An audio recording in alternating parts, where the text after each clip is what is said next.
안녕하세요. 슬기로운 베트남 생활 블루에버입니다. 만약 경제계를 주름잡는 은행까지 소유한 재벌 총수가 정권의 핵심 권력과 결탁하여 정권의 묵인하에 막대한 은행 자금을 마음대로 횡령한 죄로 재판에 넘겨졌다면 어떤 판결을 예상하시나요? 한국에선 아무리 극악무도한 죄로 사형 선고를 받았다고 하더라도 사형은 그냥 상징적인 의미일 뿐 어차피 실제 집행되지 않는다는 것을 누구나 다 알고 있는데요. 이에 죽을 죄를 지어도 사형당할 일도 없겠다. 그룹 총수라면 그간 벌어놓은 차고 넘치는 돈을 이용해 별보다 화려한 변호인단을 꾸리는 것은 물론 그동안 한국 경제에 기여한 공로를 고려해야 한다. 총수가 구속되면 기업은 물론 한국 경제에 크나큰 악영향을 미친다 등등 재판에 유리하도록 여론 선동 역시 충분히 가능한데요. 수사가 시작되면 하룡 점정으로 멀쩡하던 사람이 갑자기 휠체어가 없으면 거동이 안 될 정도로 급격하게 중병 환자가 되는 건 역시 그동안 많이 봐온 레파토리입니다.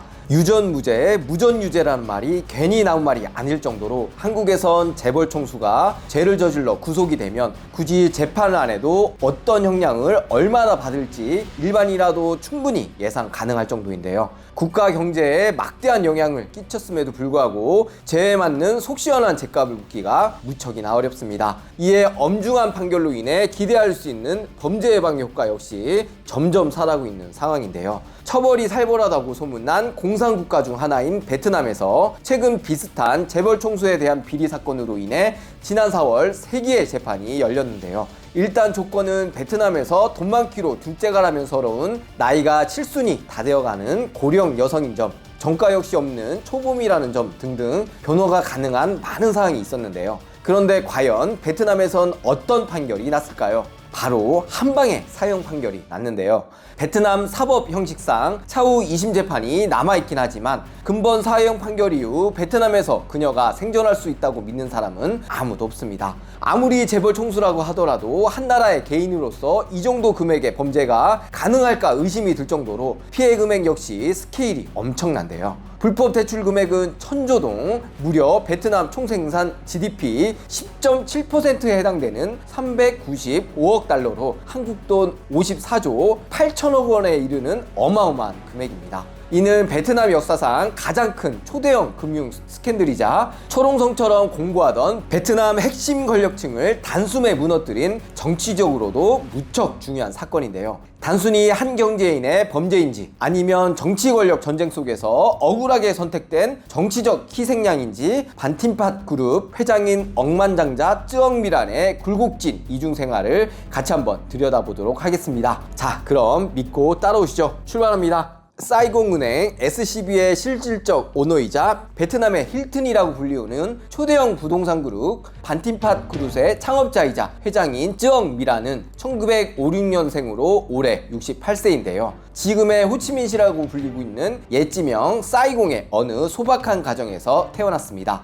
화교 출신으로 부모는 전부 중국인인데요. 일반적인 베트남 가정과는 달리 쯔엉미란은 중국인의 가정교육을 받으며 성장했습니다. 넉넉지 않은 가정 형편에 유년 시절 어머니를 따라 시장 노점상을 따라 나설 정도로 재벌의 이미지와는 거리가 멀어도 한참 먼 집안 환경이었는데요.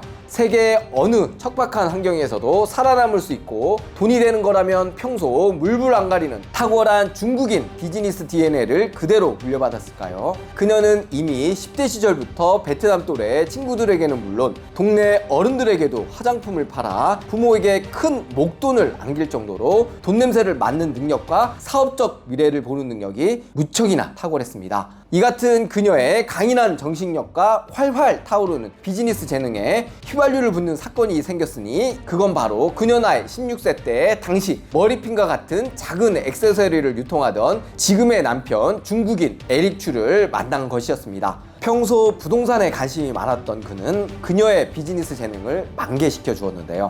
난세와 같은 시대적 혼란 속에서 큰 부자가 나온다고 그 당시 베트남 시대적인 환경 역시 그녀 편이었습니다. 인간의 기본적인 욕망을 거스르는 공산주의가 세상에서 가장 완벽한 사상이라고 그렇게 부르짖던 공산당 역시 이러다가는 굶어 죽겠다 싶었는지 베트남도 당시 공산권 국가에서 들불처럼 번지던 개혁개방 정책인 도이머이 정책, 즉 쇄신 정책을 1986년부터 받아들였습니다. 핵심은 정치는 공산주의, 경제는 시장 경제를 도입하겠다는 것이었는데요. 이같이 베트남 사회 전체가 급변하는 경제개방 정책 시대의 중심에서 그녀는 사업을 시작하였습니다. 당시 급박하게 사회화가 진행되는 과정에서 제대로 된 경제체제나 시장경제 없이 저평가된 토지나 부동산들이 헐값으로 자본가로 넘어가고 있는 상황이었는데요. 그녀는 돈 냄새를 맡는 타고난 재능으로 베트남의 미래를 보고 과감히 부동산 산업에 뛰어들었습니다. 탁월한 비즈니스 감각으로 그녀의 예상대로 당시의 시대 상황은 그녀에게 큰 성공을 가져다 주었는데요.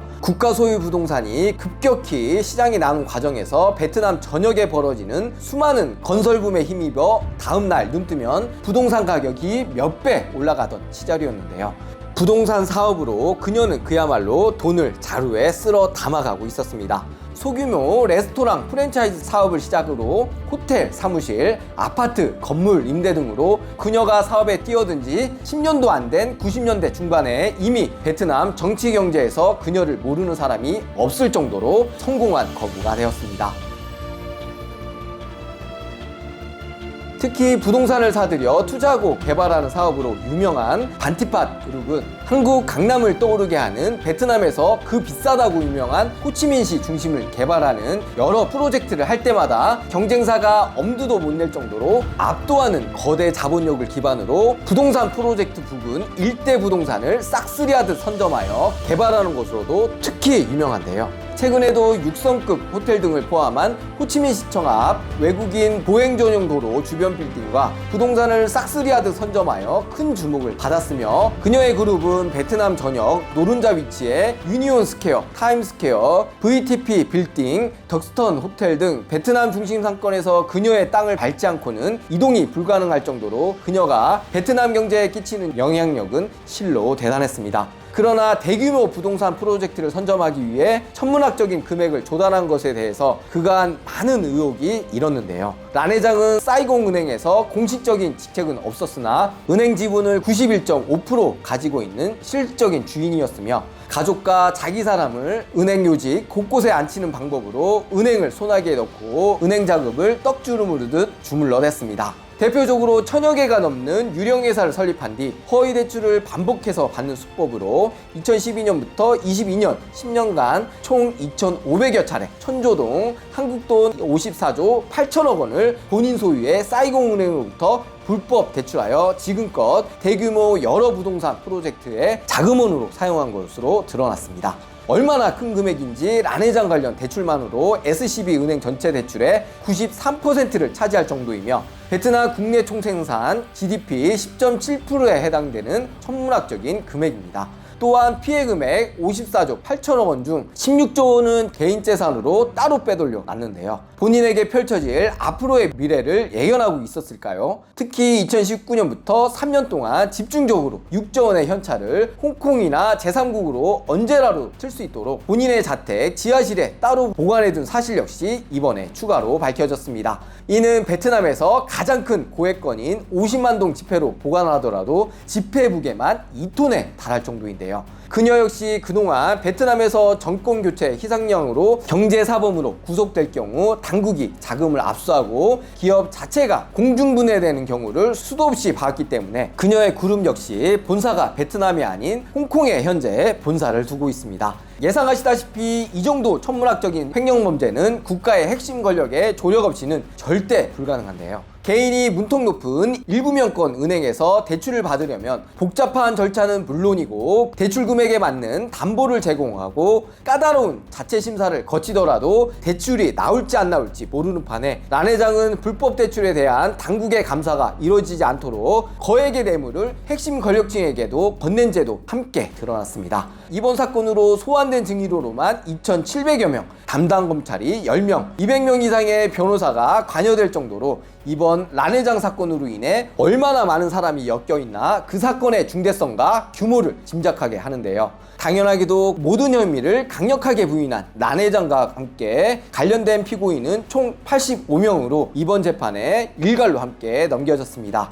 피고인들이 베트남에서 내놓으라는 200명 이상의 변호사를 선임했음에도 불구하고 법원은 모든 피고인에게 유죄 판결을 내렸는데요. 피고인들 중 70억 원의 뇌물을 수령한 한국으로 치면 금융감독원장에 해당하는 수석검사관도 포함되어 있습니다. 그 수석검사관을 포함한 4명은 무기징역, 나머지 81명 모두 재경중에 따라 최소 3년 이상 20년형의 판결이 내려졌습니다. 이번 사건 핵심 주동자인 란 회장은 사형, 사건을 몰랐다고 강하게 잡아떼던 그녀의 남편은 9년, 란 회장의 오른팔이자 행동대장으로 알려진 그녀의 조카는 17년형을 선고받아 사실상 그녀의 그룹과 가족은 이번 사건으로 모두 파멸에 이르게 되었습니다. 베트남에서 란 회장과 같은 횡령 사건이 과연 란 회장 혼자만의 범죄인가에 대한 의혹이 지금도 계속 불거지고 있는데요. 베트남 경제계에서 공산당 핵심 권력층이 확실히 뒤를 봐주지 않는다면 회사가 이렇게 커지기가 사실상 불가능에 가깝습니다. 잘 나가던 기업인과 정치인이 부패 사건으로 인해 하루아침에 사라졌던 사례는 베트남에서 더 이상 특별한 사건도 아닌데요. 얼마 전 베트남 변호사 출신 수장인 신생 담부에어라인 CEO 역시 란 회장과 비슷한 사건으로 인해 경제계에서 하루아침에 조용히 사라졌습니다.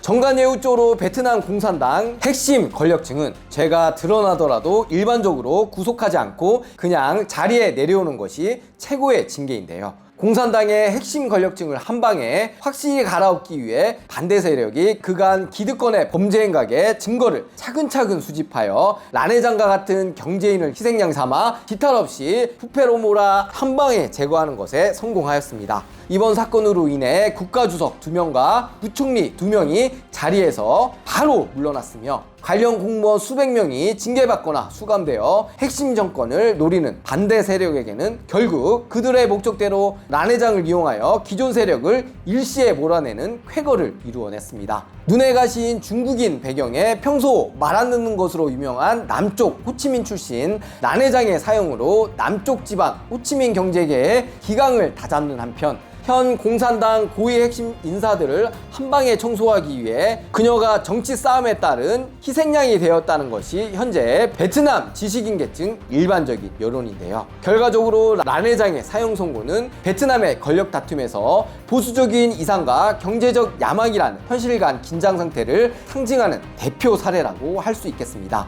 오랜 기간 견제 세력과 변화 없이 일당 체제를 기반으로 하는 공산당 특유의 성장 모델은 정권에 필요한 막강한 자본을 지원해주는 경제 세력과 결탁한 부패 간행에 오랫동안 의존해왔습니다. 그러나 SNS 발달로 시시하던 비밀은 반나절도 안 돼 온 나라 사람이 다 알 수 있도록 사회적 환경이 급변하였고 베트남 당국에 바라는 국민들의 도덕적 기준 역시 예전과 다르게 급격하게 올라가고 있는 상황입니다. 란 회장 사건을 시작으로 앞으로도 부정부패 사건은 베트남에서 계속 이어질 수밖에 없는데요. 이에 베트남 당국의 대응은 지금보다 베트남이 한 단계 성장할 것인가 아니면 그대로 주저앉는가 하는 시대적 배경에 중대한 기로에 서 있다고 하겠습니다. 한국 역시 유전무죄, 무전유죄라는 말에 여전히 자유롭지 못한 만큼 베트남의 이러한 부정부패 사건을 교훈 삼아 좀 더 나은 사회로 발전해 나아가길 간절히 바라겠습니다. 오늘 영상이 도움이 되셨다면 구독, 좋아요, 알림 설정 꼭 부탁드리고요.